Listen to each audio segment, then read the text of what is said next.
তথ্য ও সম্প্রচার মন্ত্রী মহোদয়, অনুগ্রহ করে বলবেন কি বর্তমান সময়ে কৃত্রিম বুদ্ধিমত্তা বা আর্টিফিশিয়াল ইন্টেলিজেন্স এবং ডিপ ফেক প্রযুক্তির অপব্যবহার করে গুরুত্বপূর্ণ ব্যক্তিবর্গের ফেক ভিডিও বা অডিও তৈরি করে যে বিভ্রান্তি ছড়ানো হচ্ছে, এই উদীয়মান প্রযুক্তিগত ঝুঁকি মোকাবেলায় মন্ত্রণালয়ের কোনো বিশেষ সেল বা দীর্ঘমেয়াদী মহাপরিকল্পনা আছে কিনা?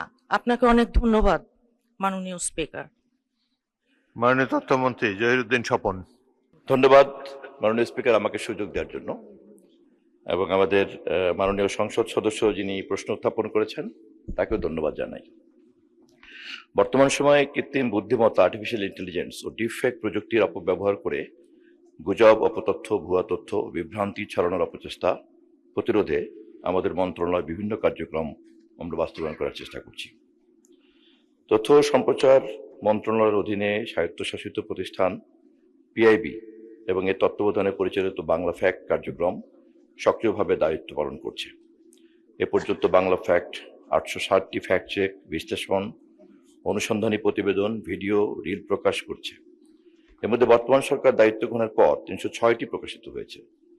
বর্তমানে গড়ে প্রতিদিন 3 থেকে 5টি দাবির সত্যাসত্য যাচাই করে প্রতিবেদন প্রকাশ করা হচ্ছে।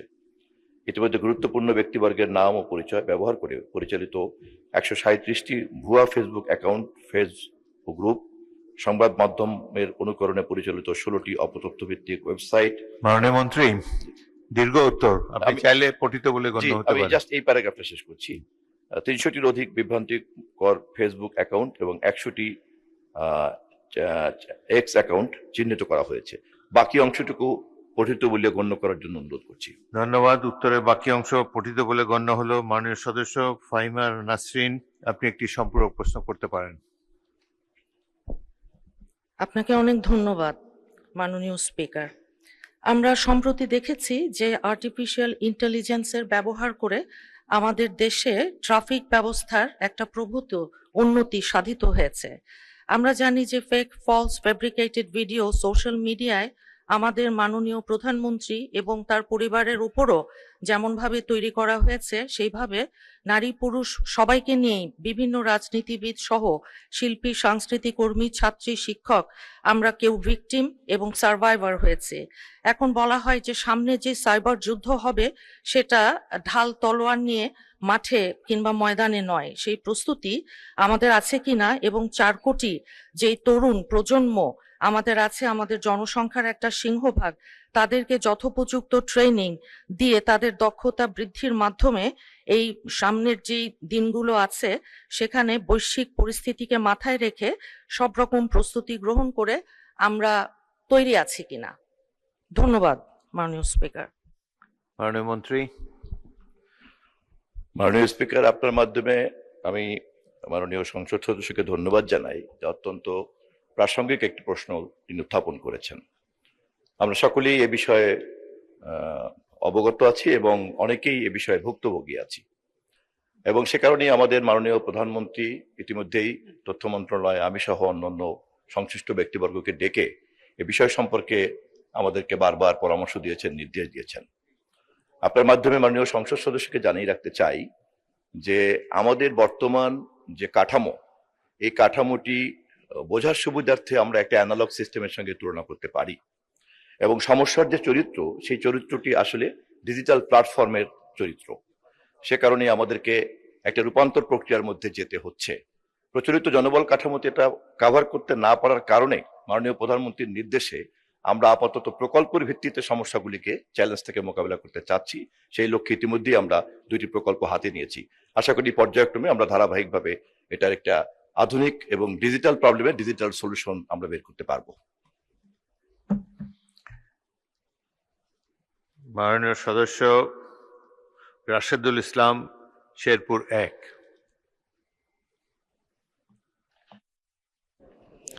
আসসালামু আলাইকুম রহমতুল্লাহ। মাননীয় স্পিকার, আপনাকে ধন্যবাদ।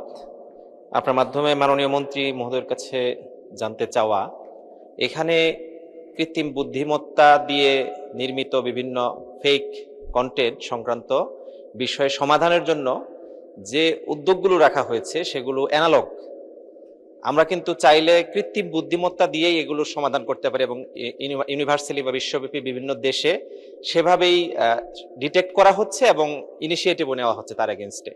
আমার জানার বিষয় দুইটা, যে কৃত্রিম বুদ্ধিমত্তা ব্যবহার করে ডিফেক্ট তৈরি ও প্রচারকারীদের শনাক্ত করা দ্রুত, এবং তাদের বিরুদ্ধে কার্যকর আইনগত ব্যবস্থা গ্রহণের জন্য সরকার কি কোনো বিশেষ প্রযুক্তিগত ব্যবস্থা বা জাতীয় এআই নীতিমালা প্রণয়নের উদ্যোগ নিয়েছে বা নেবে? মাননীয় স্পিকার, আপনাকে ধন্যবাদ। মাননীয় মন্ত্রী। মাননীয় স্পিকার, আপনার মাধ্যমে আমি আবারও ধন্যবাদ জানাচ্ছি মাননীয় সংসদ সদস্যকে। আমি আমার পূর্বতন প্রশ্নের উত্তরে অনেকটাই আমি বলেছি যে অ্যানালগ সিস্টেম থেকে আমরা কিভাবে ডিজিটাল সিস্টেমে যেতে পারি, সেই চ্যালেঞ্জটা মোকাবেলা করার মধ্যেই নিহিত আছে এই সমস্যাগুলিকে আমরা কতটা সমাধান করতে পারবো, কতটা পারবো না। অত্যন্ত সঠিকভাবেই মাননীয় প্রধানমন্ত্রী এটা নির্ধারণ করেছেন, চিহ্নিত করেছেন এবং আমাদেরকে সে বিষয়ে পরামর্শ দিয়েছেন এবং কাজে লাগাচ্ছেন। আর্টিফিশিয়াল ইন্টেলিজেন্স শুধুমাত্র আমাদের দেশে নয়, সারা পৃথিবীর চলমান সভ্যতার ইকোসিস্টেমে একটা নিউ চ্যালেঞ্জ, এবং এই নিউ চ্যালেঞ্জের নিউ সলিউশন নিয়ে সবাই আমরা কাজ করার চেষ্টা করছি, ওয়ার্ল্ড ওয়াইড কাজ করার চেষ্টা করছে। ইতিমধ্যেই বিভিন্ন দেশের রাষ্ট্রদূতরা যখনই আমাদের সঙ্গে কথা বলতে এসছেন, তাদের কাছ থেকে আমরা এই বিষয়ে প্রযুক্তিগত সহযোগিতা এবং নলেজ ট্রান্সফরমেশনের বিষয়ে আমরা কথাবার্তা বলেছি।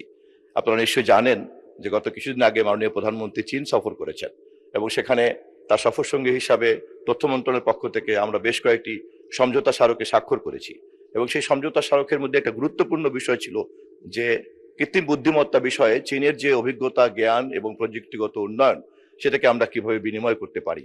আশা করি সমঝোতা স্মারক আরো অন্যান্য দেশের সঙ্গে আমরা করতে যাচ্ছি, সবগুলোকে কাজে লাগিয়ে সমঝোতা স্মারকের ভিত্তিতে আমরা আমাদের পরবর্তী কাজগুলিকে করতে পারবো। ধন্যবাদ আপনাকে।